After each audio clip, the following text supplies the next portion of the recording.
sur le terrain.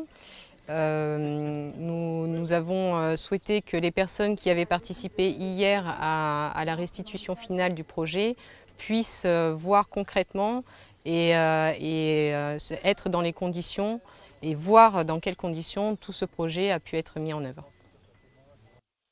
Disons que ça a été un pari, hein, évidemment, c'est la première fois qu'on mettait en place ce type d'études. Donc, même si on maîtrise en termes de laboratoire, on sait comment tout cela fonctionne, c'est toujours un challenge de pouvoir arriver à mettre en place tout ça en conditions réelles. Donc je pense aujourd'hui que ce qu'on voit autour de nous montre bien que les objectifs qu'on s'était fixés ont été atteints.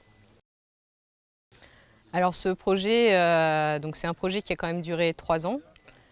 Qui a coûté plus de 300 000 €, dont 50% ont été pris en charge par les différents partenaires avec qui on a travaillé, donc SMSE, l'UMR Ecofog et nous-mêmes.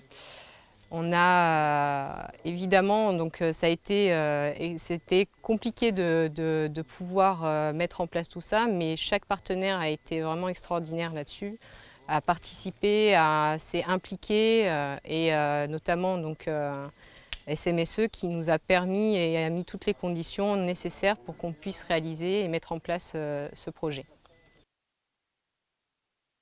Alors évidemment, hein, on n'a pas encore tout étudié, il y a encore beaucoup de choses à voir.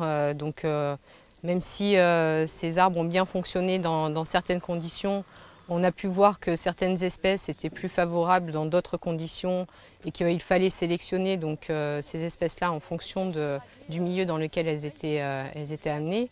Et il y a encore beaucoup d'autres choses à faire, notamment on peut imaginer de développer la partie plante de couverture pour tout ce qui est maintien des digues, pour éviter l'érosion, pour permettre de stabiliser les sols. L'ADEAL est très satisfaite des résultats de cette étude. Nous avons été financeurs, pas que nous, mais nous avons été cofinanceurs de cette étude. Les résultats sont très prometteurs.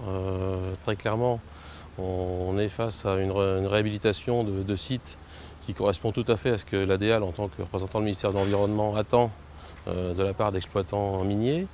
On a pu constater que sur des sites pour lesquels les sols avaient été extrêmement dégradés par l'exploitation, l'expérimentation à la fois de fixation d'azote et donc de recolonisation de ces sols par ces plantes pionnières est une réussite, hein, puisqu'on a, d'après Solicase, on a un taux de réussite de l'ordre de 90%, donc c'est vraiment tout à fait positif pour nous. Je dirais que la visite d'aujourd'hui, pour nous, c'est une vision de ce que doivent être à l'avenir tous les sites miniers après exploitation.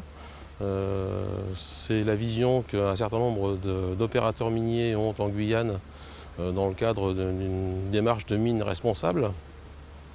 Et on essaye de les convaincre. Et je pense qu'il faudra les faire venir sur site pour qu'ils se rendent compte des résultats, voir que c'est une opération gagnant-gagnant.